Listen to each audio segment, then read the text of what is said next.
Selamat pagi teman-teman.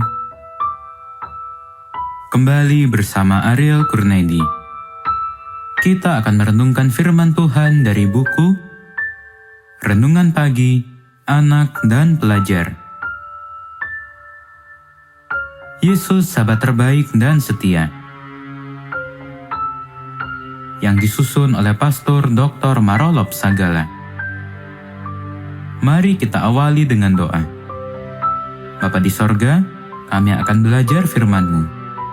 Tolong kami supaya firman-Mu menjadi pedoman dalam hidup kami hari ini. Dalam nama Tuhan Yesus kami berdoa. Hari ini, tanggal 27 Maret, judul renungan kita, Berdoa untuk kehendak Allah di bumi.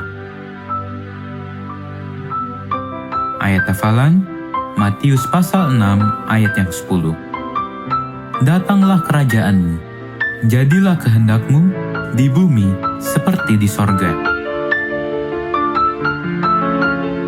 Setelah menyatakan pengakuan akan kekuasaan Allah bahwa Dia memiliki kerajaan dan telah mendoakan agar kerajaan Allah itu segera datang, itu berarti bahwa yang berdoa sedang membangun iman dan pengharapan yang pasti akan datangnya kerajaan Allah itu di kemudian hari, serta Dia akan turut mewarisinya.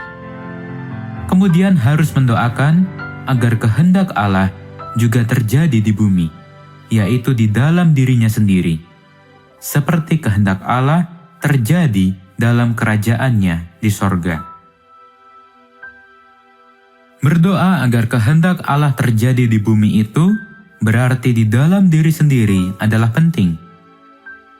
Itu melatih kita untuk menyerahkan kehendak kita kepada Tuhan. Karena kehendak kita lebih sering untuk memenuhi keinginan kita, sedangkan kehendak Allah adalah memenuhi kebutuhan kita. Lebih sering kita berdoa dan menyatakan, "Jadilah kehendak-Mu," baru ketika di akhir doa kita.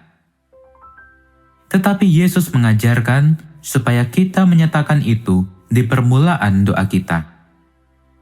Itu berarti bahwa dengan berdoa seperti itu adalah untuk mengajarkan kita supaya kita mempersiapkan hati kita dari semula untuk menerima kehendak dan rencana Allah dalam segala permohonan yang kita sampaikan di dalam doa kita. Bagaimana kita mengerti kehendak Allah? Ketika kita berdoa, "Jadilah kehendak-Mu di bumi seperti di sorga."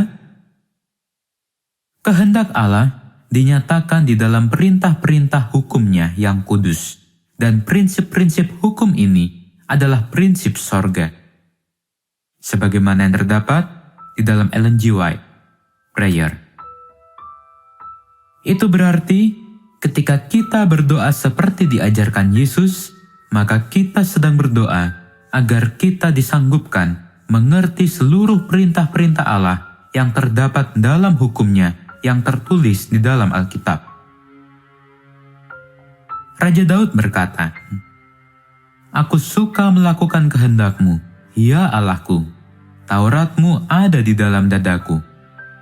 Sebagaimana yang tertulis di dalam Mazmur pasal 40 ayat 8. Kalau disebut Taurat Tuhan di dalam dada, itu berarti sudah disimpan di hati. Maka keinginan hati atau kehendak hati sudah sesuai dengan kehendak Allah yang sesuai di dalam Taurat itu. Malaikat di sorga pun berusaha memiliki pengetahuan untuk memahami kehendak Allah, dan melakukan kehendaknya adalah pelayanan tertinggi yang dapat mereka capai sesuai kebutuhan mereka. Sebagaimana yang terdapat di dalam Ellen G. White, Prayer. Oleh sebab itu, ikutilah ajaran Yesus dalam cara kita berdoa.